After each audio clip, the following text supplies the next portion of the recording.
Have you ever been there, standing in the voting booth, staring at a long list of names, and you just have to ask yourself, who are these people? For real? Well, today we're going to talk about what happens to democracy when that very basic question is impossible to answer. When voters are left choosing based on, say, a catchy jingle, instead of a candidate's actual qualifications. All right, let's get into it. So here's how we're going to break this all down. We're going to kick things off with the basic idea of what a meaningful vote is supposed to be. Then we'll look at what happens when that idea breaks down. We're going to use Chile as a fascinating case study, see how it stacks up against other countries, and then most importantly, we'll look at a clear way to fix the problem. Okay, first things first. Part 1. Democracy's basic premise. Look, before we can really dig into the problem, we have to get on the same page about the ideal, right? The core principle here is that a healthy democracy is built on a vote that's not just cast, but is cast with real, meaningful information behind it. And this isn't some newfangled idea. Seriously, thinkers for centuries, all the way up to Nobel Prize-winning economists like Amartya Sen, have been saying the same thing. Without information, your freedom to choose isn't really freedom at all. It's just a guess. And that makes all of us vulnerable to manipulation. So, an informed electorate isn't just some textbook phrase. You should think of it as a practical defense mechanism. It's a society that has the basic, checkable facts it needs to see past all the political marketing and make a genuine choice about who gets to be in charge. To make sure this actually happens, we set up independent electoral bodies. Their entire reason for existing rests on these three pillars. They're supposed to be the neutral referee in what the source material calls the political marketplace, cutting through all the campaign noise to give us standardized, unbiased facts. Which, of course, leads us to the big, crucial question. What happens when the very system designed to give you that information just doesn't? When that foundation of an informed choice has a massive crack in it? And that brings us right to part 2, where we look at this problem head on. Because when you have an information vacuum, something always rushes in to fill that void. And this is it. This is that moment. The jingle takes over. Rational thought, deliberation, it gets replaced by a catchy melody.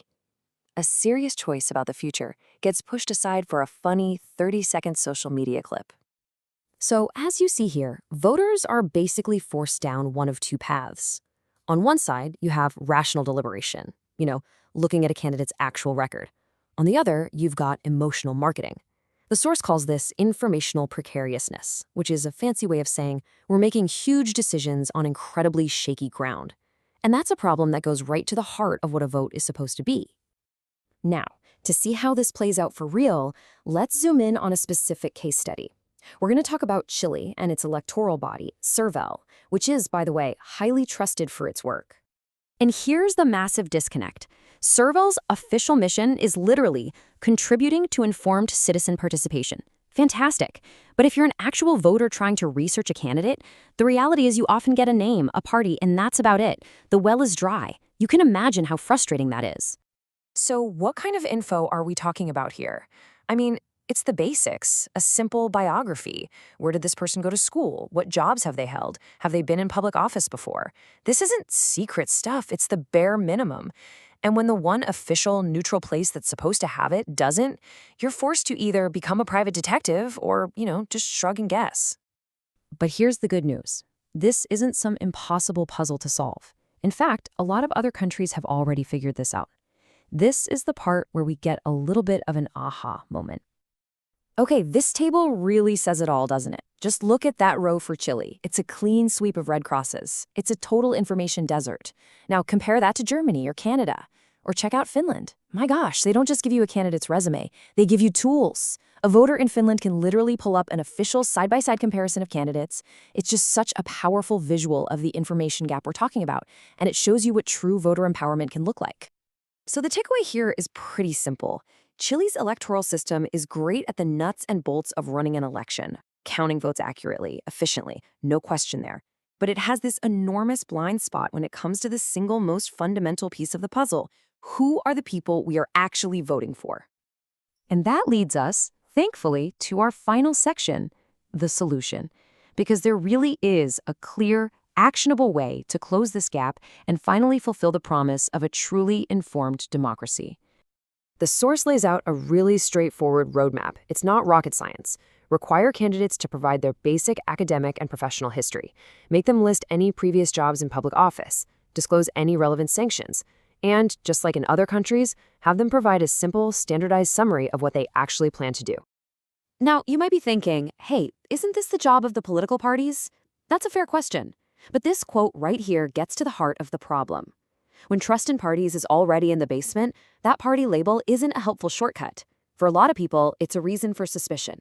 You need a neutral source. You need that referee.